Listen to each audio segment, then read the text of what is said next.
Welcome to law point. మనకి చాలా mails వస్తూ ఉన్నాయి. సో, మాకు ఈ లీగల్ ప్రాబ్లమ్ ఉంది. మాకు దీనికి సంబంధించి సలహా కావాలి అని చెప్పి.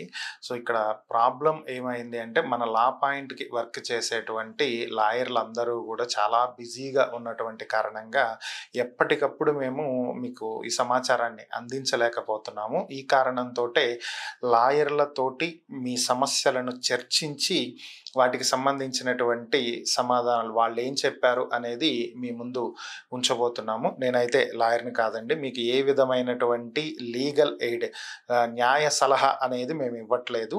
దీనికి సంబంధించి ఏవైనా సరే మీ దగ్గరలో ఉన్నటువంటి లాయర్‌ని మీరు సంప్రదించండి. Welcome to law point. ఇప్పుడు మన లా పాయింట్‌లో ఉన్నటువంటి మరొక మెయిల్ చూస్తున్నాము. ఇది శేషారావు అనేటువంటి వ్యక్తి రాశారు. ఈయన రాస్తుంది ఏంటంటే, ఆయన తల్లిగారి పేరు మీద 1.33 గుంటల భూమి ఉందంట.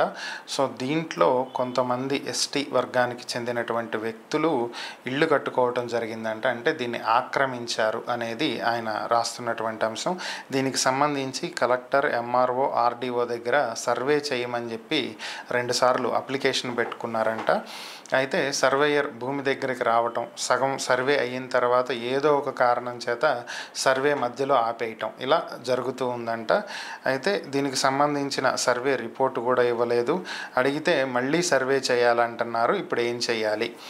సో, ఇది పరిస్థితి. మాది చాలా పేద కుటుంబం. మాకు పూట గడవటమే చాలా కష్టం. మాకు దయచేసి సహాయం చేయండి. సో, సార్ ఇక్కడ మీరు చేయాల్సింది ఏంటి అంటే, ఫస్ట్ థింగ్ ఒకటి, మీ భూమిని వేరొకరు ఆక్రమించుకున్నారని చెప్పి మీరు రాశారు.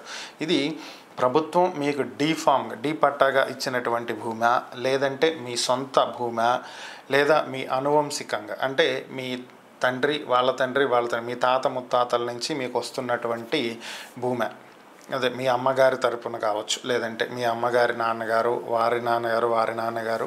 సో, అలా వారి నుంచి మీకు వారసత్వంగా సంక్రమించినటువంటి భూమి. అసలు దీనికి సంబంధించినటువంటి వివరాలు ఏవి మీరు ఇక్కడ రాయలేదు.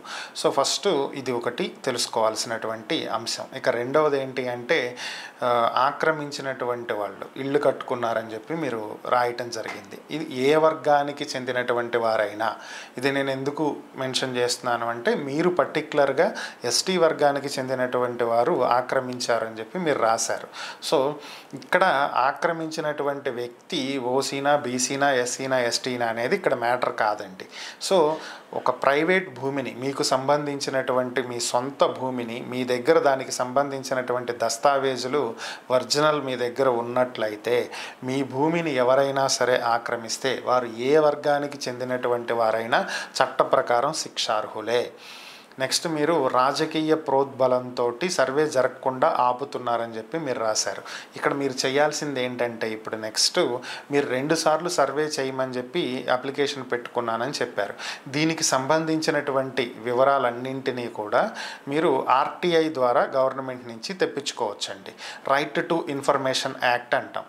సో, దీన్ని యూజ్ చేసి మీరు గవర్నమెంట్కి ఎన్నిసార్లు పలానా సర్వే నెంబర్లో ఉన్నటువంటి భూమిని సర్వే చేయమని చెప్పి అప్లికేషన్స్ వచ్చాయి, ఎన్నిసార్లు సర్వే చేశారు, దానికి సంబంధించినటువంటి రిపోర్టు ఏమయ్యింది, దీనికి సంబంధించి ఎఫ్ఎంబి రికార్డ్స్ అనేవి ఉంటాయి. ఒక రిజిస్టర్లో సర్వే ఎప్పుడు చేశారు, దానికి సంబంధించినటువంటి ఏ సర్వే నెంబర్లో ఏం జరిగింది ఏంటి అనేది ఇన్ డీటెయిల్డ్గా రాయాలి. సో, ఈ రికార్డుకి సంబంధించినటువంటి వివరాలను మీరు తెప్పించుకోవచ్చు. ఇవన్నీ వచ్చిన తర్వాత మీరు కోర్టులో రిట్ వేయొచ్చండి. ఆర్టికల్ 226 ప్రకారం రిట్ ఆఫ్ మాండమస్ అంటాం మనం. సో, దీన్ని మీరు ఫైల్ చేయడానికి అవకాశం ఉంటుంది. సో, మీరు దీన్ని ఫైల్ చేసి సో సర్వే నెంబర్లో ఉన్నటువంటి భూమి, మీ సర్వే నెంబర్లో ఉన్నటువంటి భూమికి సంబంధించి ఈసీ తీసుకోండి, దానికి సంబంధించినటువంటి డాక్యుమెంట్స్, అలాగే ఆర్టీఐ ద్వారా మీరు తెచ్చుకున్నటువంటి డాక్యుమెంట్స్ ఇవన్నీ పెట్టి మీరు కోర్టులో ఒక పిటిషన్ దాఖలు చేయొచ్చు. దాని ద్వారా అధికారుల మీద ఖచ్చితంగా ఈ భూమిని సర్వే చేయాల్సిందే అనేటువంటి ఒత్తిడిని మీరు కోర్టు ద్వారా తీసుకురావచ్చు. దాని ద్వారా మరలా రీసర్వే చేయటం అనేది జరుగుతుంది. సర్వే మధ్యలో ఆపేసిన తర్వాత మీకు సర్వే రిపోర్ట్ అనేది ఇవ్వరండి. ఎందుకంటే మీరు ఇక్కడ రాశారు మాకు సర్వే రిపోర్ట్ ఇవ్వలేదు అని. సర్వేనే కంప్లీట్ కాలేదని మీరే చెప్తున్నారు. సర్వే అవ్వకుండానే మీకు రిపోర్ట్ ఎలా ఇస్తారు? అది ఇవ్వరు కదా. సో, కాబట్టి కోర్టు ద్వారా మరలా సర్వే చేసేటువంటి ఒత్తిడిని మీరు కోర్టు ద్వారా అధికారుల మీద తీసుకురావచ్చు.